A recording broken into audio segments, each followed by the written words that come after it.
So, when it comes to contentious and politically divisive movies, One Battle After Another might just have taken the top spot for the entire year. Depending on who you talk to, it's either the greatest cinematic triumph of the past 2 decades, on par with Sicario, Gangs of New York, and No Country for Old Men, or a pretentious, morally bankrupt Hollywood circle jerk that glorifies domestic terrorism and is more interested in taking shots at the current administration than crafting a compelling story. And in the middle of this cultural maelstrom is little old me, who's left with the job of setting aside what this movie represents and focusing instead on what it actually is. And I'm sorry to say that what it is a frustrating mixture of superb acting and directing talent desperately trying to elevate a script that doesn't really deserve either. A movie that's too long, too sluggish, too self-important, and too wrapped up in its own messaging to keep me invested. The kind of film where I struggle to care about any of the characters because there's such a bunch of useless, irritating fuck-ups that I began to wonder who the good guys were even supposed to be. Anyway, unlike this movie, which drags on for nearly 3 excruciating hours, I'm gonna try and get this review over with quickly. So on to the plot summary. The movie begins with Pat and Perfidia, and yes, that's apparently her real name.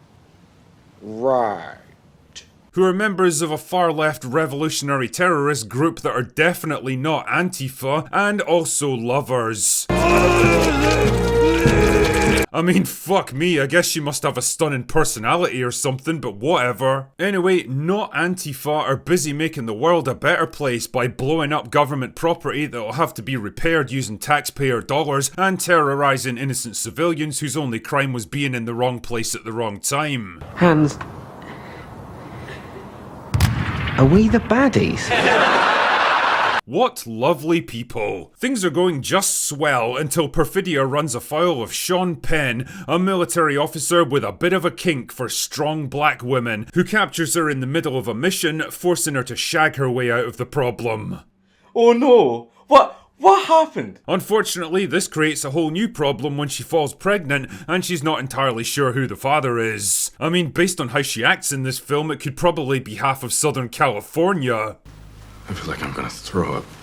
Anyway, skip forward a year and Perfidia decides to run out on Pat and her baby to go back to playing Che Guevara, mostly because she's a selfish arsehole, then gets captured and immediately flips on the rest of Not Antifa to save her own arse.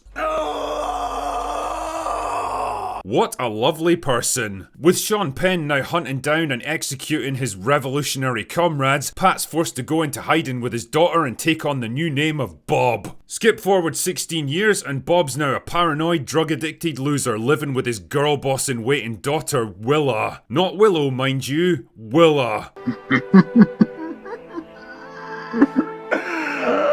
Sure, whatever, fuck it. Meanwhile, Sean Penn is a rising star in the US military, and when he's approached to join a secret society of, well, how can I put this, guys who believe that white people are superior, that creates a bit of a problem for him because if they find out that he fathered a child with Mother of the Year 17 years earlier, it's not going to end well for him. So basically the movie becomes a kind of cat and mouse game where Bob and Willa are forced to go on the run while Sean Penn hunts them down with all the force of the US government at his disposal. But will father and daughter make it out the other side? Will Sean Penn finally get his comeuppance? And more importantly, will he ever get a decent fucking haircut? Now, don't get me wrong, there are definitely things to praise about this movie, but unfortunately, most of it rests on the superficial aspects of the film. From a directing and cinematography point of view, it's definitely a well put together film. Paul Thomas Anderson isn't exactly a prolific director, but what he does make is generally really good, from quirky, offbeat classics like Boogie Nights and Magnolia, to epic dramas like There Will Be Blood,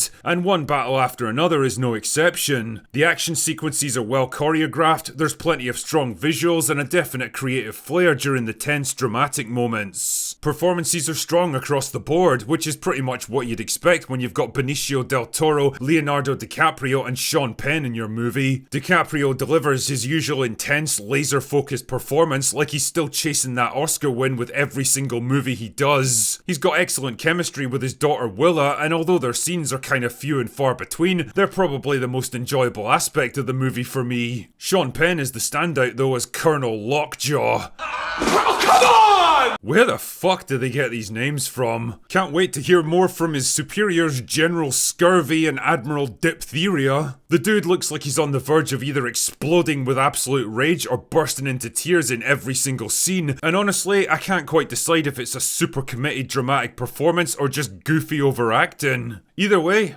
well, he commands the attention, that's for sure. The problems really lie in the writing, and one of the biggest issues for me is the pacing. At nearly 3 hours long, this movie soon becomes a fucking slog. It's bloated, sluggish, pretentious, and self-indulgent, and after the second hour, I was genuinely starting to get pissed off, wondering if it was ever gonna end. The constant commercials for Indian gambling websites didn't exactly help either. Wait, what?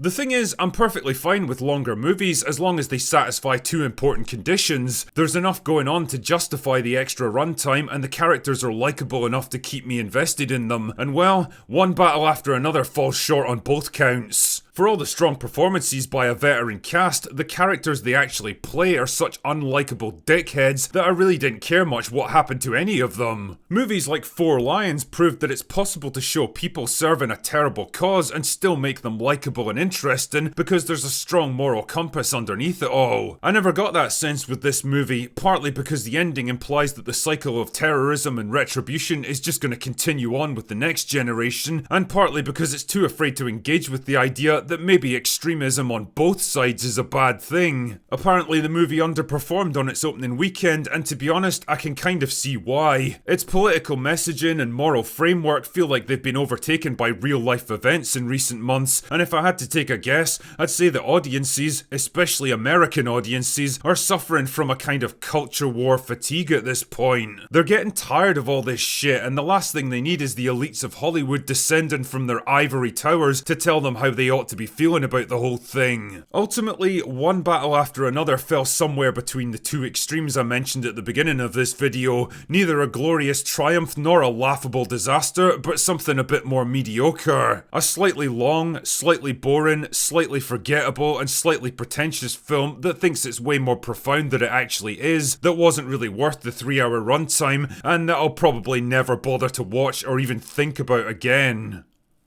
Anyway, that's all I've got for today. Go away now.